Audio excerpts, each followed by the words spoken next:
Hi there! Kumusta po ang bawat isa? Ngayong episode po natin ng Miss Ivy Financial TV, atin pong pag-uusapan ang dalawang what ifs ng ating buhay. Minsan naisip nyo na po ba, ano yung mga what ifs sa ating buhay? Dalawa lamang po yung ating pag-uusapan ngayon. Una, what if we die too soon? Okay. Who will take care of our family?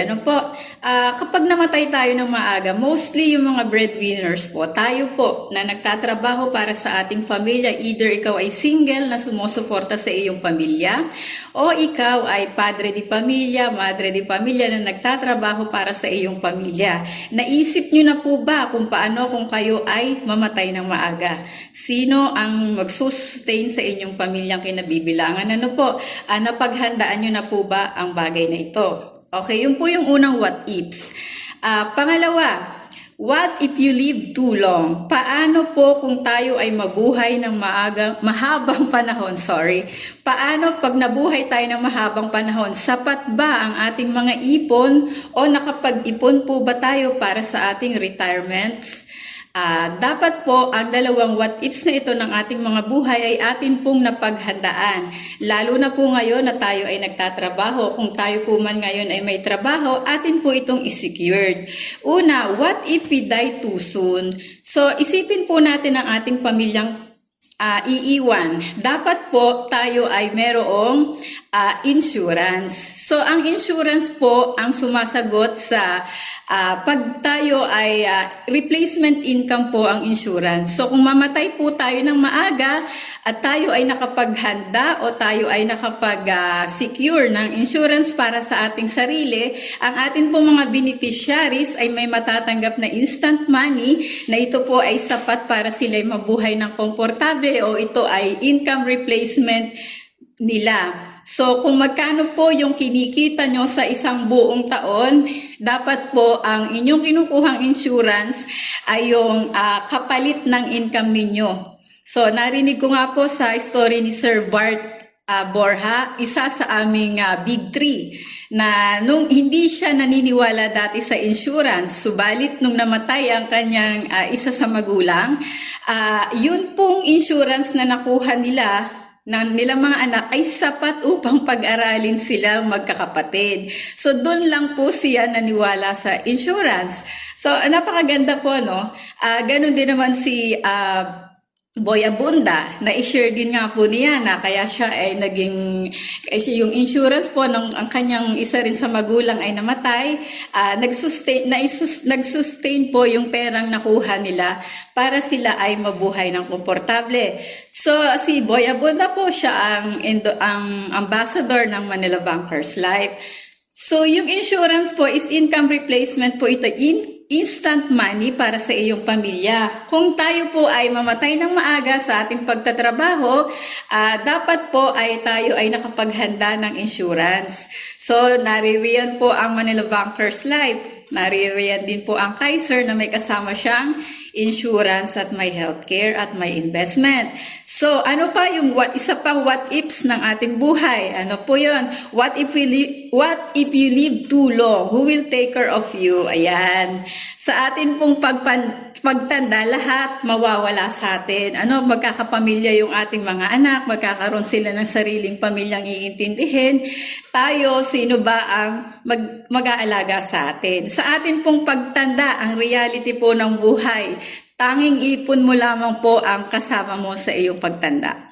Reality po yan. Kahit gaano ka kalakas kumita ngayon, kung hindi ka naman marunong mag-ipon, kung hindi ka naman marunong mag-save, mag-invest, tatanda ka na wala kang ipon o kung wala kang sapat na kaalaman kung saan dapat ini-invest ang iyong pera, may risk na ikaw po ay walang ipon sa iyong pagtanda. Bakit? Sapagkat dapat po magkaroon tayo ng mindset kung saan natin ilalagay ang ating pera na magbibigay sa atin ng magandang interest sa long term dahil i-consider din natin ng inflation. Ang inflation po tumataas yan. Taon-taon tumataas. Mas mataas ito kaysa sa yung mas mataas ang mga presyo ng bilihin. Mas mabilis tumaas kumpara sa sahod natin. Ang sahod po natin hindi po yan tumataas. nawawalan siya ng value, nababa ang value ng sahod natin kapag mabilis ang pagtaas ng inflation.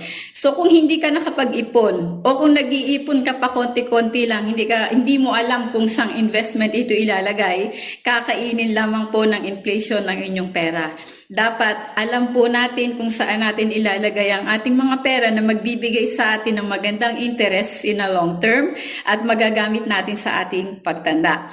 So, yun yung dalawang what ifs ng buhay natin, ano? What if you live too long and what if you die too soon? So, meron pong solusyon sa dalawang what if ng buhay natin na ito, ano? Narito po yun, ano? If you die too soon, life insurance will take care of your family. So, meron kaming ini-offer, kami ng mga taga-IMG na Kaiser. Ito po ay 3-in-1 na. May kasama na po, ito po ay pinagsama-samang healthcare, insurance at investment sa mutual fund. So, parang kapisyano, kompleto na po, 3-in-1. So, pag kayo meron ng healthcare, nasasagot na po nito, pag may Kaiser po kayo, nasasagot na po nito ang tatlong major financial needs. Ang income protection na life insurance, instant money ito para sa inyong pamilya, income replacement, at pwede po itong makatulong sa pagpapaaral ng inyong anak. At meron na rin po itong investment, yung mutual funds. Ito po yung sasagot sa inyo kapag kayo ay nabuhay ng mahabang panahon. Kung gusto nyo naman po na malaki ang value ng inyong mutual funds, pwede rin po kayong magbukas ng sadyang account for mutual funds na kayo po ay mag-member muna ni IMG. Sa akin po kung gusto nyo, i-PM nyo po ako, matutulungan ko po kayo. At dito po kumikita po yung inyong pera.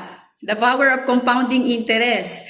Meron po naiilagay sa bond funds na nagbibigay po sa inyo ng 12%. At meron din po sa strategic growth na kung saan naman po ito in a long term ay mas mataas po yung return kung hindi nyo po ito aalisin doon sa looban ng 5 to 10 years. Ganun. In long term po siya lagi pag tayo ay nag-iipon. So dapat ngayong nagtatrabaho po tayo ay nag-uumpisang mag-ipon para sa ating pagtanda o mag-invest po tayo sa ating retirement.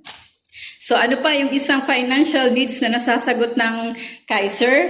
Ito po yung long-term healthcare. Ayan. Kapag matanda na po tayo, dun po lumalabas yung ating mga sakit. So, kasi kung ang katwiran po natin na hindi tayo kukuha ng healthcare dahil tayo po ay sagot ng ating kumpanyang pinagtatrabahuhan o nariyan si PhilHealth, pag kayo po ay nawala na sa inyong trabaho, hindi na po kayo sasagutin ng kumpanya. Kung sakali naman po kayo ay magkasakit na habang nagtatrabaho, natural hanap na po sila ng ibang magtatrabaho sa kanila na healthy. O so paano po kayo kung wala kayong healthcare at kayo na disabled, edi magkakaroon po kayo ng financial crisis o problema sa healthcare. So kung PhilHealth lang naman po ang inyong inaasahan, ito po ay hindi sapat sapagkat hindi niya nako-cover lahat. So mas maganda pa rin po na kayo po ay kumuha ng personal na healthcare para sa inyong sarili dahil ito po ay long term. Merong short term and long term. Ito po yung sasagot sa inyong pagtanda na kayo po ay pag nagkasakit o naging masasakitin po kayo, yan na po yung sasagot sa inyo. At kung kayo naman po hindi magkasakit, ay di lalo pong maganda, ito yung nagiging savings. So yun po ang kagandahan ng ating financial product na Kaiser. Ito po ay nasasagot ang three major financial needs natin. Ano po? Income protection, investment, and long-term healthcare. So kung nais nyo po magkaroon ng sariling healthcare, i-PM nyo lamang po ako sa aking Facebook. Thank you for watching and please follow me on my Facebook, Ivy Gallardo. Meron din po akong page, Coach Ivy Gallardo, at i-follow nyo rin po ako sa aking YouTube channel, ang Miss Ivy Financial TV. God bless everyone!